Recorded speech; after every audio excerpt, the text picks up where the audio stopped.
Time to look now at one of the more daunting bits for people, but we will try to simplify it as much as possible. Variables can transform static text snippets into smart dynamic content that adapts to current dates, user input and system information, and they're really easy to set up. We're going to demonstrate them in a brand new expansion here. So I'll add in the first variable by coming down to variable here and then selecting insert variable. We can see it's currently highlighted in blue. So I'm going to give this one a name and it's going to be launch day and then a value afterwards, which is 1st of July, 2026. Okay, let's add a non-expanding line break and pop another variable in here. So this one is going to be the launch location. And then I'll just add an address in there. I've added another one in there for a special guest that will be attending. And then I don't need to go to the Smart Element menu here. I can just type in the syntax for the final variable there. It's easy enough. So with all those in and combined with the non-expanding line breaks, I can start actually typing out the text I want to be displayed after expansion. So here is the key information for the launch of the new product. Then down here, I can start referencing my variables. So date, then type in the name of the variable between a set of curly brackets there, then press return. I'll do the location next, and then the launch location variable. The special guest is going to be the launch guest variable. And then finally, we have the early bird offer. See how easy this is to build? I'll just add a closing sentence in here. And then I'm going to insert a quick, simple signature. So I'll expand another abbreviation. This one is going to be the XWBR one there. Okay, I think we're good. So here is the email that we're going to send to our marketing agency with the launch information. All I need to do here is type in my abbreviation.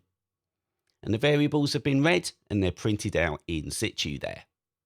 Now let's build on this because variables that are contained in one expansion can be called from another. So we've got our launch information and I'm now going to create an email to send to a VIP inviting them to the launch event. But all of the information relating to that launch event we can see is in this item here. So let's get this written up. I've started with a simple greeting and an input field that is going to prompt for their name. And it says that we're thrilled to tell them we have a launch event on, and then we need to call the variable that is in the other expansion. So nothing new that we need to do here. Just insert the variable as normal and type in the correct variable name you want to reference, and then continue typing. So we're holding it at our new premises, and we need to specify that. So I'm just going to type in the variable here between the curly brackets. And we're thrilled to announce that we have procured the services of, and then here we need the variable for our special guest. And we're so impressed with who this is, we're going to put it in bold so it doesn't get missed. And with a little bit of tweaking and editing, you can have a nice looking email with dynamic variables in there. So if the launch date ever changes, all I have to do is modify the source variable, and then any other expansions that reference it are going to have the correct value. Okay, let's test it out. I'm going to type in the abbreviation. I need to enter the name of our VIP. It's Andy, so I'll press return. And we can see all of those variables have been called.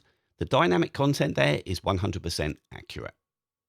Okay, let's build on our variable knowledge by assigning them to some input fields. And this gives you some real flexibility with how you can leverage them. So I'm going to recreate our application response item here from the ground up to show you how it works. So here I've got a simple greeting. The syntax there for the name is the input field. So I can click on this or select it and then click on this blue button here. The label is there, but I need to click down here on assign to variable. And then I'm going to call this variable applicant. Very simple. Now, when you're building more complex expansions that include variables of different types, it is good practice to have the different variables all listed at the top. Then you call those variables within the expansion text. So for that, I'm just going to actually copy all of this and then paste it at the top. And then I'm going to add in a non-expanding line break with option and return, and then just bring those lines together. Now I'm going to pause and I'm just going to add in some more input field variables at the top there. And here is how the whole expansion looks. So there's a lot of detail, but it's split into two dedicated sections. At the top here, we can see the 4 variables. We've got applicant, we have role, which is going to show the role that is being applied for. We have closing date, which is the final date responses will be sent for the roles. And then finally, details, which shows whether or not their data will be kept on the system. All of these are input fields, and they are called at various points through the expansion. So here is applicant in these 2 positions. We have role being called out here. Closing date called in these 2 places. And then finally, we have details, which is here. I've also at the end just thrown in a link to another abbreviation that we have that puts in a small signature at the end. Let's see if this works. Over here in mail, I'll type in the abbreviation. There are my input fields, all linked to variables. So if I click OK, we can see they have all taken. There is the applicant name.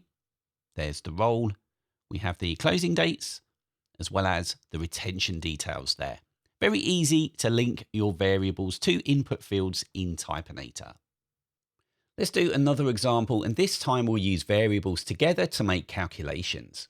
Like before, I'm going to list the variables at the top, and we're going to input them via an input field. So I'll do the first one through the Smart Element menu here. The label is going to be, how many did we sell?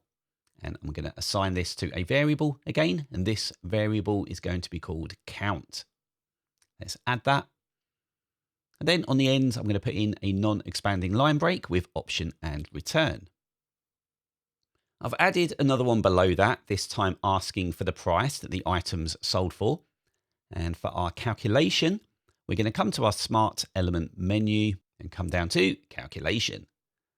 It's a very simple syntax that I need. I need the value that comes from the count variable, and I need that multiplied by the value of the price one. And this is going to subsequently become its own variable, and I'm going to call this total. And we can see how that appears there. So I've got a couple more calculations that I want to make, but this time I'm just going to type them in now that I can see the syntax that I need printed above. So this one here, I want the net total. This means I have to multiply the total money taken by 0.8 in this country because we pay 20% VAT. And then below that, we have a variable called tax. And this calculation is, of course, the total money taken with the net total or money taken after tax taken off. Now, with all of these listed at the top, typing out my expansion is easy. And there it is. So the count variable is called out here. We've got the price one here, and then we have total, net total, and finally tax, with those last 3 coming as calculations. So let's see if that works. I'll type in my abbreviation. So how many items? Let's say 50, and they sold for £14 each. There is our expanded text. We've got the count, price, total, net total, and tax amounts all clearly listed there. So variables add a lot of functionality to your expansions, but calculations within them takes it to another level entirely.